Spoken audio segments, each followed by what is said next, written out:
Hey! He's a typical pup, full of energy. Sneaky! He is sneaky. See, he already knows. Does tricks for treats, and at times is a little mischievous. We're slowly teaching him. It's hard to imagine that Captain looked like this just a month and a half ago. He was skin and bones. You could see his ribs, spine, hip bones. He was actually crying whenever we moved him out of the apartment. He wasn't able to lift his head. He just looked at you. His was the most extreme that I've seen in my experience. Investigators say the owner moved out of his apartment and left the puppy behind, locked in a crate inside the bathroom with no food or water for at least 2 weeks. Garland Animal Services rescued him just in time. He weighed 7.5 pounds, and he should have been about 15. This is day 2 for this sweet boy. I know, honey. He couldn't walk or bark, but Dr. Paul says he did have one thing, the will to live. His eyes did have some spirit to them. So shelter staff provided around-the-clock care. He had to be rotated every couple of hours because he wasn't able to move. As long as he was showing me in his eyes he wasn't done, then I was going to honor that and give his system what it needed to fight the best fight. We're working with PD, and we're going to make sure that if you abuse animals in the city of Garland, you will be held accountable. Newly hired Animal Services Director Art Munoz spent 15 years with the SPCA of Texas Animal Cruelty Unit. He says one of his goals is to create an Animal Cruelty Division in Garland to go after abusive pet owners. We want to be a pet-friendly community, right? We want our citizens to be able to live here without worrying about animal cruelty going on.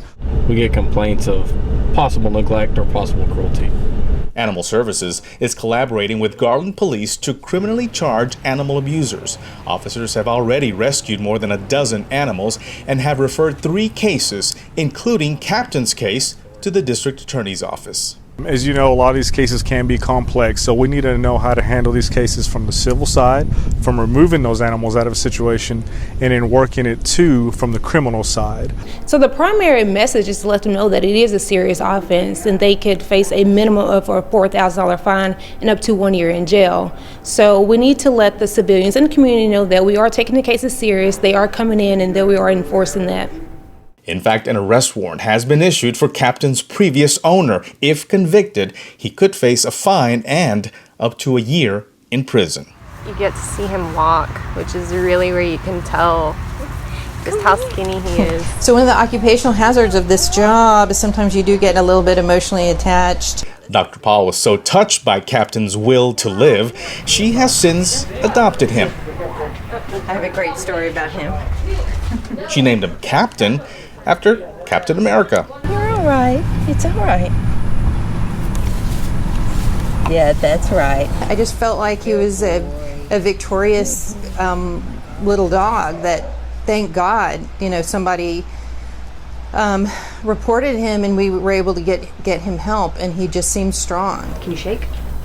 Shake. Give me that paw. Give me your paw. Come on. Shelter staff are just as attached. Shake.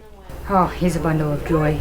He is a bundle of joy. I absolutely love him. I think everyone here loves him extremely. He's been a little bit crazy lately, but that's because he's growing up. He's still a puppy. I don't think he got to be a puppy. So now he's going through that puppy stage majorly, and he's just rambunctious, and he makes the day better. Cap, come on. Cap, come on. Come on. He's such a character now. I mean, he's a fabulous dog. And the fact that he made it back from the brink of death, probably, within hours of dying, is a real testament to what they're capable of doing. So yeah, he's kind of an ambassador for other animals.